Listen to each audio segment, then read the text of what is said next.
Greetings to you, our Skylight family. It is wonderful to see you, virtually anyway, again. We miss you so much. On behalf of everyone at Skylight, we hope you and yours are safe and sound. I'm Michael Unger, Skylight's artistic director, about to celebrate my 1-year anniversary in Milwaukee, and it's been quite the year. It is our hope that theater, even at physical distancing, can, to quote the ceiling in our beautiful Cabot Theater, refresh the dry places in our spirit. Our hearts go out to all those affected by COVID-19, especially to those who have lost loved ones. Our hearts also break over the systemic racism, hatred, and violence we see all over America and in nearby Kenosha. We know music theater cannot solve the world's problems, but we hope it and we can offer some lessons, solace, entertainment, and escape after a longer than unexpected intermission. We have just announced our revised 2020-2021 season and are excited to share with you some insights into the 4 shows we have selected and also talk about some other events we have coming up. I must take a moment to thank the Skylight staff for working around many clocks to be responsive and responsible in arriving at these 4 shows and the safest possible way to rehearse, perform, and attend them. We are heartened by our audience members and family of artists on both sides of the proscenium who have told us they want to come back to their live theater so long as Skylight observes health and safety protocols, which of course we will. We fully understand that not everyone will feel comfortable returning in person, and we will be offering as much virtual programming as possible. We must be vigilant and ask the same of you with our safety protocols so we can yet again illuminate the Broadway Theater Center with words and music and beauty and the magic of theater. And now I'd like to bring on Dr. Anna Huppler, infectious disease specialist from Medical College of Wisconsin and Children's Wisconsin, who has been consulting with us on our reopening plan. Welcome, Dr. Huppler. Thanks for having me today. Oh, pleasure. Thanks for being here. We really appreciate your help and guiding us through this uncharted territory for us anyway. Yeah, it's been fun to talk about a theater instead of a hospital for a change. Oh, well, good. We think it's fun to talk to a hospital. Obviously we need help in figuring out what the best protocols are to keep our theater and people within it as safe as possible. And you've helped us with our plan. So I'd love to bring up a graphic that shows that. And if you could talk us a little bit through what we're doing to ensure safety as best we can. Well, first of all, by the time I met you and the rest of the fabulous staff at Skylight, you had already put together a fabulous plan. And my main role was checking to make sure you were complying with everything that was the latest and greatest coming from the CDC. As we know, things change every week. We've had to be nimble. We've had to change our minds even as citizens. Do we wear masks? Do we not wear masks? Turns out we do wear masks. And so just like that, we made sure that your plans were matching the best of what we know right now. So that includes a lot of working on the physical plans in your space in the Cabot Theater to make sure that you're facilitating any of the audience social distancing, being able to keep themselves safe, practice hand hygiene, know that the surfaces are clean, and of course facilitate everyone wearing their masks. Yes, so masks are required for audience members at all times in the theater. And we talked about some of the things you're doing for the performers and the staff as well to make sure that everybody's preparation for the show and the day of goes as well as possible. We know we cannot bring the risk down to 0, but we'll do the best we can with what we know, and we're willing to update things if we get new information. For example, there's studies being done in Europe on how to safely use wind instruments and brass instruments and sing, and if they give us some new information that we can use, I'm happy to share it with your group and incorporate it in your protocols. Fantastic. Well, thank you. We really appreciate the expertise. And one of the most important things that is common sense, but we just have to, I think we can't underline this point strongly enough, that if you don't feel well, don't leave home. Exchange your tickets. We have obviously an incredibly generous ticket exchange policy at this time period. So, if you're not feeling well for any reason, come another time, so. Yep, or been around someone who has COVID in the last 14 days. Excellent point. Good. So just before we part, Dr. Huppler, I wouldn't mind hearing a little bit about your musical career in medical school. You were part of a group of singers, I hear? Oh, yes, I was. The medical school a cappella group. We are called the Dermatones. Fantastic. A very nerdy medical pun based on the skin area that's served by a single nerve is called a dermatome. So brings us right to the Dermatones. We sing those a cappella classics like Africa. Oh, good. Very good. All right. Well, maybe you can come and perform on the Cabot stage sometime with your dermatome friends. So I'm not qualified, but I'd be happy to sit in the audience and listen to the skilled performers. We welcome you anytime. So thank you very much for joining us and for helping us through this process. We'll be consulting with you throughout the time that we need, and really welcome your expertise. So thank you so much. You give us great solace. Right. And I wish you the best of luck with this interesting season. Thank you. Yeah. Have a great night. Thanks. So speaking of interesting seasons, the first show that we are presenting is Little Shop of Horrors. And it was done in 2004, I believe. And it's a revival of obviously one of the great fun musicals of all time. And I have a very close friend and colleague named Brian Prather, who's a set designer, who's helping me to conceive the show for this unique period in our history. So I'll bring Brian on. Brian Prather, welcome. Hello. Oh, you are muted, which is the sort of catchphrase of this period of time. There we go. How about that? There you go. Welcome, Brian Prather, to the program. I was practicing my dermatone music. Oh, so wow. I'm sorry we missed it. So we've worked on many shows together, Brian. And safety is always incredibly important with every show we work on, for the performers and audience, of course. And, what the story wants is important, and what the authors have suggested is important, and how the director and designer want to conceive it is important.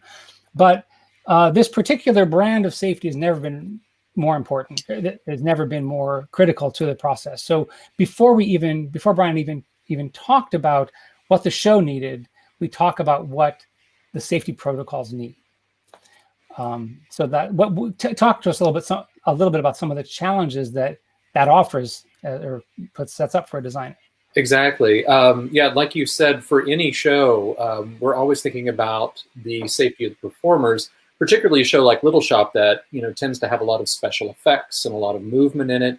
But now we're facing a very different challenge, which is trying to keep performers distant from each other, so that they are not communicating, any kind of germs between them, which is doubly difficult when you think about all the singing that's going to happen in this show. And of course, when you sing, you're aspirating even more so.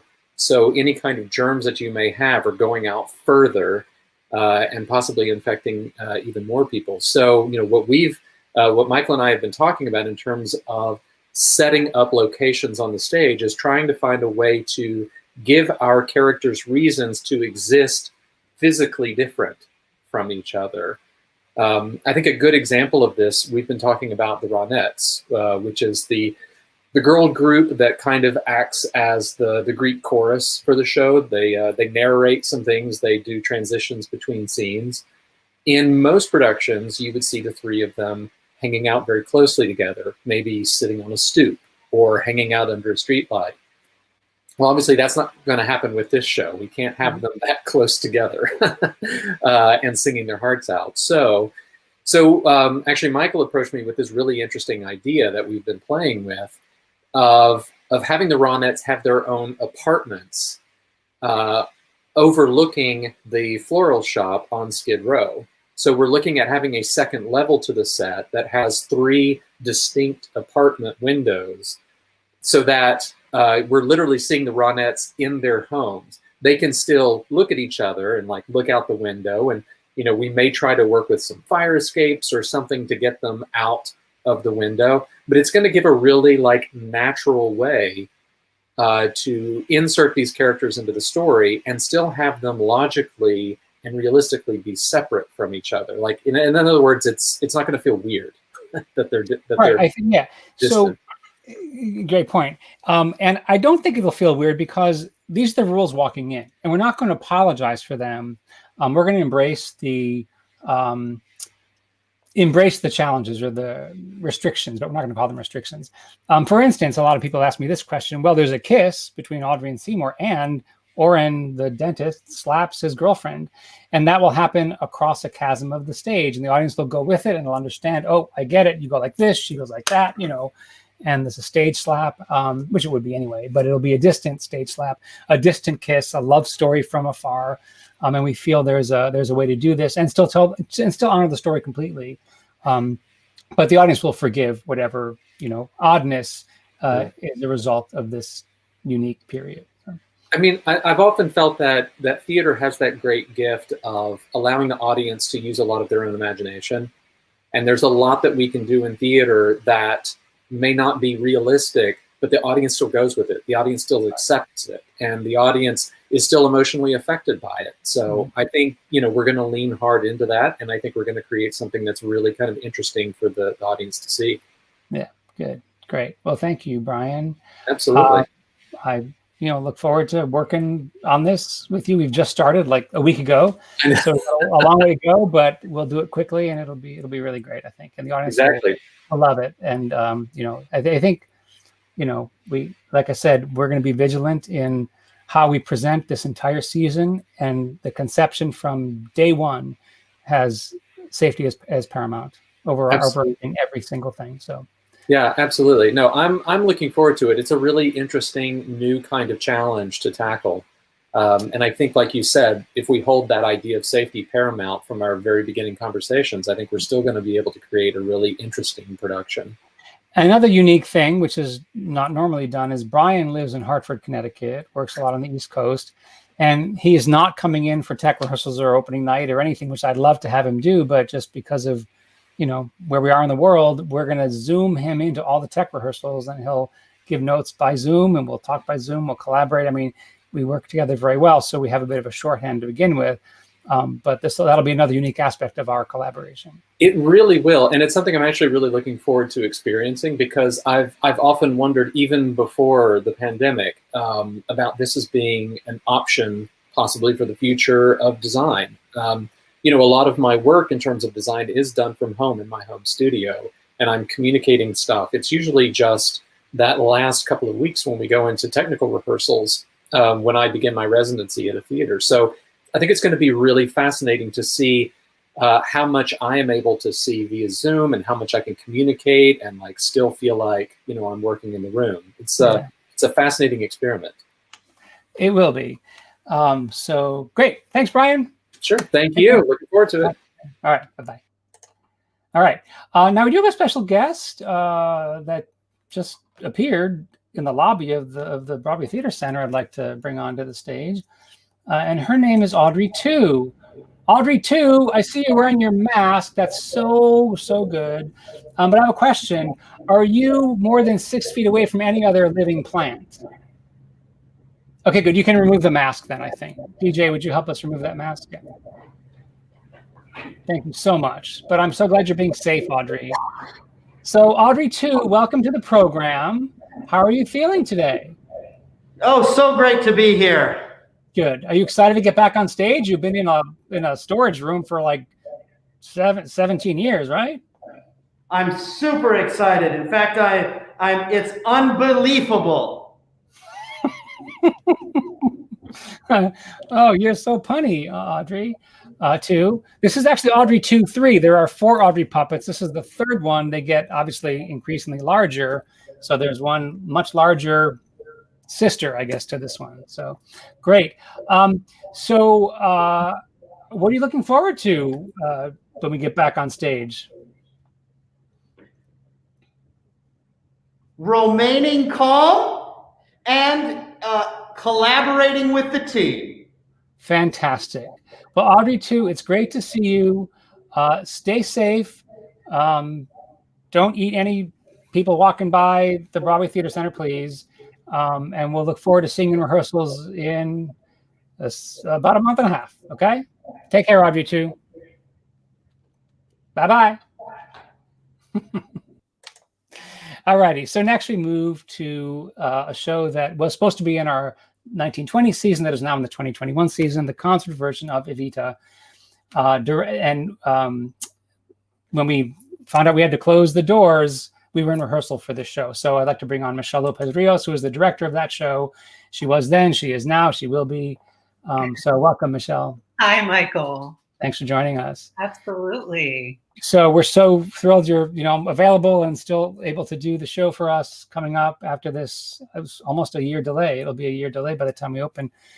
Tell us a little bit about what was going on the day that you found out we weren't going to continue with rehearsals. It's pretty wild because we were, it's a concert version. So we had gone through the whole piece and learned all the music and blocked it.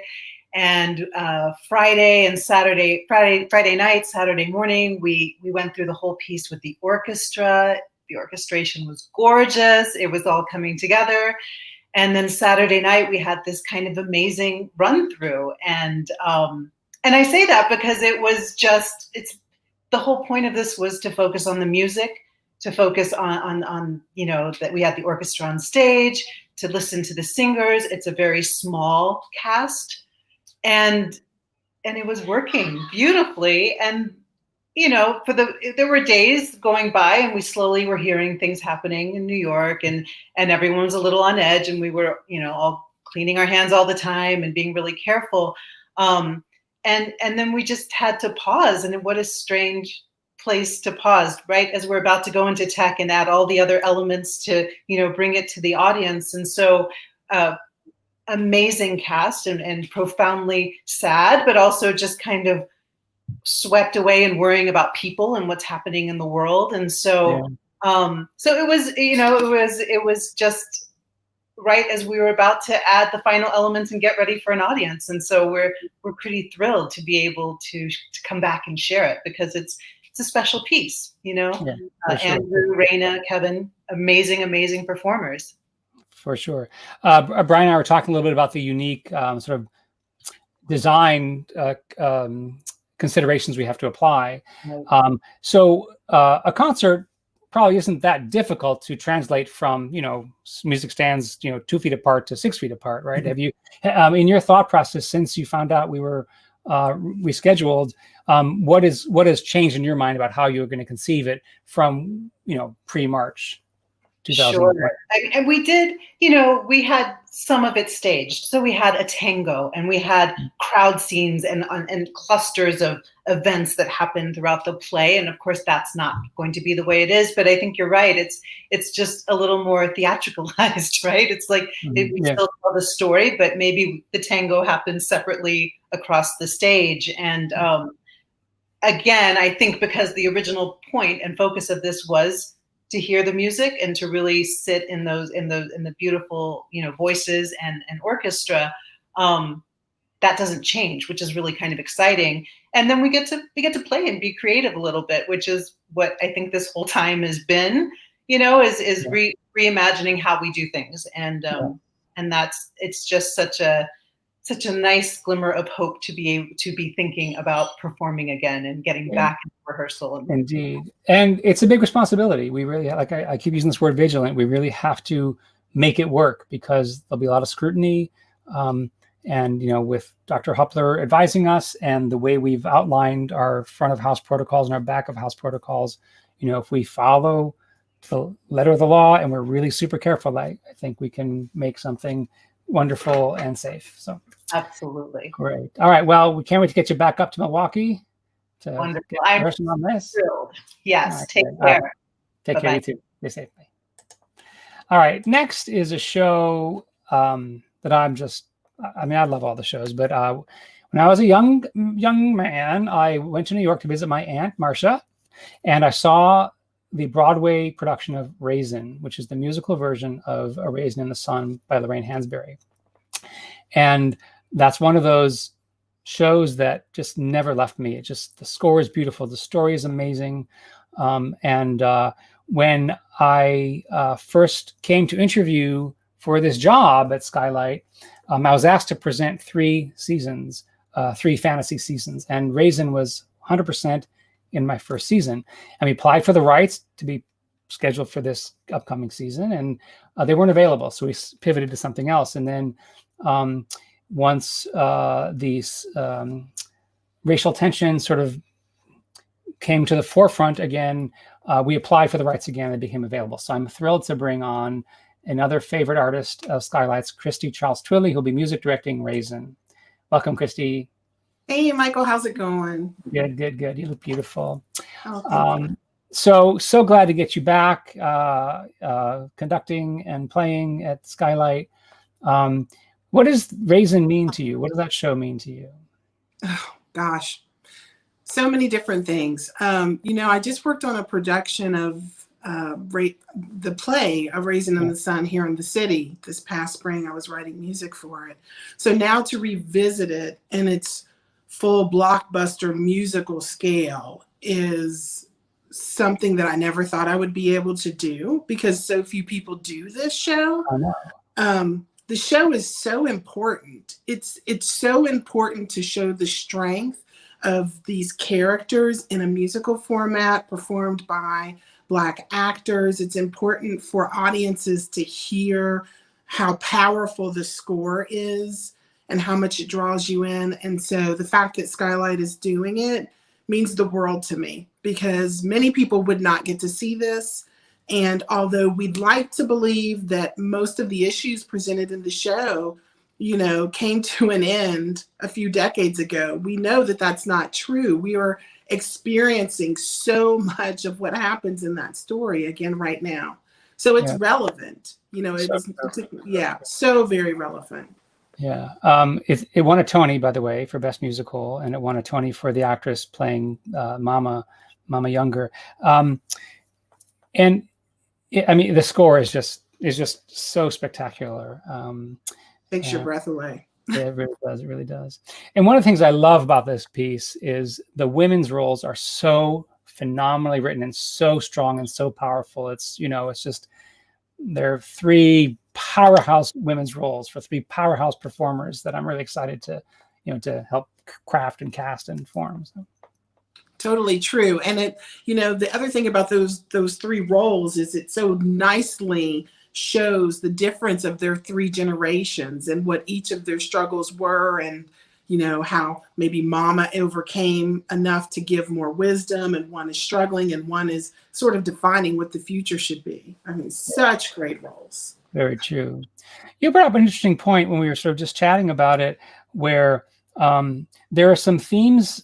Obviously, there's some themes that are unique to Lorraine Hansberry's experience, because she literally moved into, her family bought an apartment in Chicago in a white neighborhood, and they were taken to court over it.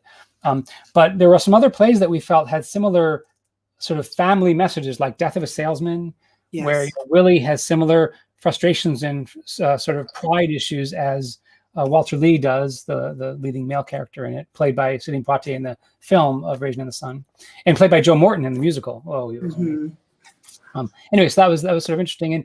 And then it was also brought to our attention that if you watched Michelle Obama being interviewed on TV a couple weeks ago, she talked about her book Becoming. It was with Oprah, and she talked about her book Becoming, and she showed a picture of her 1st grade classroom, which is quite integrated, and her 5th grade classroom, which was not. And so she talked about that white flight, which is, obviously what this play centers on as well. So it's just super important issues that are have unfortunately never gone away. And, so in picking the show, I felt it was sort of our duty to do a piece like this that spoke to these really important issues, because it's a great way to learn about your world, It's a great way to understand some of the frustrations of what's happening now, and what people thought didn't exist anymore, but beautifully presented on stage and through those other works, as you mentioned. Great. Okay. Well, thank you, Christie Chiles Twillie. You're Look so forward welcome. to seeing you soon. Yeah, see you soon. Thank you. Oh, thank you. And the final show in our 4-show subscription season is an adaptation of Strauss's Die Fledermaus, the operetta, one of the most famous operettas, which we are calling Fledermaus MKE, and a group of local adaptors and artists are updating and modernizing and resetting Fledermaus in Milwaukee, modern day Milwaukee. And it is being directed by the great Jelena Ponisic, who is with us now. Hello, Jelena. How are you? Hello. It's great to see you. You too. So glad to have you back at the Skylight. You've done many shows there, and just I love your work, and I'm so thrilled to know you. I know. Tell me, what's the first thing you thought of? What came to mind when I called you and said, hey, Jelena, I want you to direct this show, this idea. What'd you think? I thought yes, is what I thought. That's good. That's good. Yeah. I thought that sounds like a terrific adventure and has a lot of wonderful loose ends that we'll, figure out together. And I just thought a big fat yes, I think. Good. I like fat yeses. And we have a really amazing confluence of so many companies in Milwaukee working on this piece. So Jelena, who obviously is the artistic director of Milwaukee Opera Theater, is directing. Michael Pink, who is the artistic director of Milwaukee Ballet, is choreographing. Liz Shipe, who is a local playwright who's really smart as a whip and just so delightful, is marketing director at Milwaukee Chamber. And Jana Ernst, who's the music director, conductor, is with Florentine Opera. So it's a dream team from all these fabulous companies in Milwaukee. I'm so excited about just getting all those people in the room together. And Tim Reavers, who's worked at probably all those places, will be adapting the music and the lyrics, and Liz Shipe and myself will be adapting the libretto. So obviously with Jelena's guidance as well. So it's gonna be super fun. I think the ballet was the only place Tim hadn't worked, so we're training him now. Gotcha. We'll work on that, and then we'll tell Michael Pink that he has to put Tim in some ballet somewhere. Right. That's a good thought. Tell us a little bit about, I think it was your husband's idea, maybe. There's something that made me laugh so hard. We were talking about how to frame one of the scenes which takes place in a jail, and we thought there's a better way to represent that in modern day Milwaukee, and Jelena, or her husband, came up with this fabulously brilliant idea where... Yeah, well, my husband, William, is like the residential dramaturg, and jail functions in the original piece as this just trifling thing. It's a no big deal situation, right, which is obviously not the case in 1,000 different ways now and in 2021 in Milwaukee. And I said, okay, William, what is someplace in Milwaukee that feels kind of purgatorial and everyone is familiar with it and you sort of have to go and no one looks forward to going, but it's not all that bad. And he just answered the DMV, super quickly. Perfect. I mean, yeah. And then we were like, okay, so what if the problem is unpaid parking tickets or something like that people could relate to? I think I myself have racked up hundreds during Summerfest alone, trying to park in the 3rd Ward. And thinking about just kind of a place where you could experience a bureaucratic runaround, which sets us up for farce. And also it sets the whole play in motion. That's sort of the whole, that's a very critical part because from the moment the curtain goes up till the curtain goes down, the threat of him having to go to that place, whatever it is sort of imminent and it's sort of over his head the whole time. So right. And I think I might have been remembering an individual journey I had that involved having to get some document at a specific Department of Motor Vehicles that was only open so many hours on which days of the month. And, it was not at all obvious. And a lot of things were posted in handwritten signs on windows as opposed to being up to date on a website. We are looking forward to inserting as many inside jokes as humanly possible. And luckily I have lots of Milwaukee locals to help figure out those because I just got there a year ago, like I said. Great. All right, Jelena. Well, your work is delightful. You're delightful, and I'm thrilled to see what you're going to do with this piece. There was no other person to consider once I thought of it. So thanks. I'm just so excited to finally make something together with you and not merely adjacent. Jelena adjacent is an okay place to be. All right. I can't wait. Talk to you soon. All right. Great. Okay. So next, we have worked on virtual programming as much as we can over this past summer. And one thing that we did, which we've been talking about quite a bit, is this musical version of Oscar Wilde's The Importance of Being Earnest, called Being Earnest. And it's Oscar Wilde meets Austin Powers. And it is set in 1960s Carnaby Street era London. And it is a sparkling homage to 60s music, to Wilde's wit. Almost every single line of the play is also in the musical. And we cast it with 7 local Milwaukee performers, and we were completely socially distant and safe, where we had, they shot each in their own individual homes. And every night they would upload 20 gigs of information, 20 gigs times 7 of files up to the cloud, which I would then download and share with the composer. Paul Gordon is the composer. Jay Graska is co-music and composer. Paul also adapted the book. But Paul's editing the musical numbers and I'm editing the scenes. And that's a long process, but we're so excited. It's coming out really well. It's a great cast. And you're about to meet them because we're going to show you a clip of one of the numbers. It is called All in the Gutter. And it's a famous quote from Oscar Wilde's Lady Windermere's Fan. We are all in the gutter, but some of us are looking at the stars.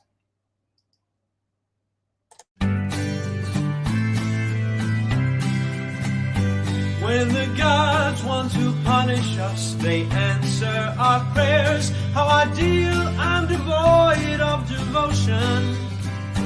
And it's true, I'm not young enough to know all there is, but in time, we'll find we've declined. We are all in the gutter. We are all in the gutter. We are all in the gutter. And some of us are looking at the stars. I'm a man of perfection. I'm a man of my time. But I'm further reflection. Like you. We are all in the gutter.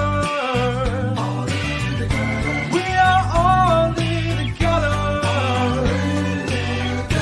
We are all in the gutter. Some of us are looking at the stars. So fun. So Amanda Marquardt, who is our education manager, choreographed the show, and she communicated all the steps and all the choreography by Zoom. We rehearsed by Zoom, and we actually recorded much of it by Zoom and also using the StreamYard platform. And I just think it's so unique. We're going to have a Skylight social just about this show, but just a brief overview. They had an iPhone on a tripod, a laptop behind the iPhone so I could see the framing and talk to them and direct them. And they had a third device that was playing music in their earbuds. Anyway, it was delightful. It will be available for streaming starting October 16th through, I think, November 12th. And we're going to have a sort of premiere screening at the Cabot on the 17th of October. Anyway, so hope you'll join us or log in to catch Being Earnest with a fabulous local cast. And now, the last thing I'd like to do is talk about our upcoming Skylight Night, Saturday in the Park with Andrew. Andrew, who you may ask? Andrew Varela, of course. How are you, Andrew? I'm great, Michael. How are you? How's it going? It's you tell me. I think it's going been all right. Pretty good. It's been pretty good. Good. Great to see you. So, you're a favorite son of Milwaukee and Skylight, and we're so thrilled to have you host this evening. Can you tell us a little bit about how it's going to work? Well, what we're planning here is a socially distanced gourmet picnic on September 12th, starting at 6 p.m. in the 3rd Ward at Catalano Square, which if you've been to Skylight, and I know everybody has, it's right next door to Skylight. So it's a beautiful park right there, beautiful trees. It's going to be a wonderful evening out. And we're having, after the picnic, we're going to have a concert featuring all of the talented performers that you've seen on the Skylight stage over the years. And they're going to come in and they're going to be prepared to sing the songs that they've sung on the Skylight stage, on the Cabot stage, over these years. So it's going to be a wonderful, wonderful thing. But there is an extra little thing that we've put in there, is we've included a raffle. Now you buy a raffle ticket, and then periodically during the show, when we're going to draw from the raffle tickets, and if your ticket is chosen, You get to figure out what the next song is going to be. You're going to have a list of songs wherever you are, and you're going to be able to choose the song that you want. So it's going to be a great way to bring an audience participation aspect to the whole event. So really looking forward to it. All the performers are so jazzed to finally get out there and sing again, and it's going to be an inspiring night because we need the contact. Everybody is craving the contact that we've been missing through the whole pandemic. So it's very exciting. Skylight has been on the forefront of this of these process of reopening, and everybody is already really excited about it. The tickets are flying off the shelves. Do tickets sit on shelves? I wonder. You don't want them to, you know. You don't want them to, no. Just like bread. And so just to just reinforce what you were saying about the raffle, so the performers have submitted a list of songs, and they don't even know what they're singing until they get there, right? Right. So it's just all the songs that they know and that they love singing, and then we're going to have a list, and the audience gets to choose which one it is. And by the way, I have it on good authority that we're going to have a reunion concert of the Dermatones. So I'm super excited about that. Yeah. Someone better tell Dr. Huppler. Yeah, tell her to get ready. And also, I think we may have a little sneak peek of a song from Being Earnest as well. So. Oh, wonderful! Well, it sounds great. I love it. You know, every time I see that clip of Max Pink, I know he's good because I hate him, and I think that's great. They all do such a great job. It looks so good. I can't wait to see it. Yeah, that entire cast was just so delightful to work with, and you know, we were all doing stuff no one had ever done before. So right. We had not done before. It was great. So thank you, Andrew. Thanks for hosting. Thanks for being part of the Skylight family. Thank you, Michael. Thanks for having me. You bet. Anytime. Well, folks, thank you for joining us this evening. We hope you'll come back to the Broadway Theater Center as soon as it feels right for you. We will be there waiting for you with open, socially distant arms, face masks, and some great theater. Please go to our website for more information. I want to thank our guests and the Skylight staff for helping make tonight happen. Stay well, stay safe, and we look forward to seeing you when we see you. Good night.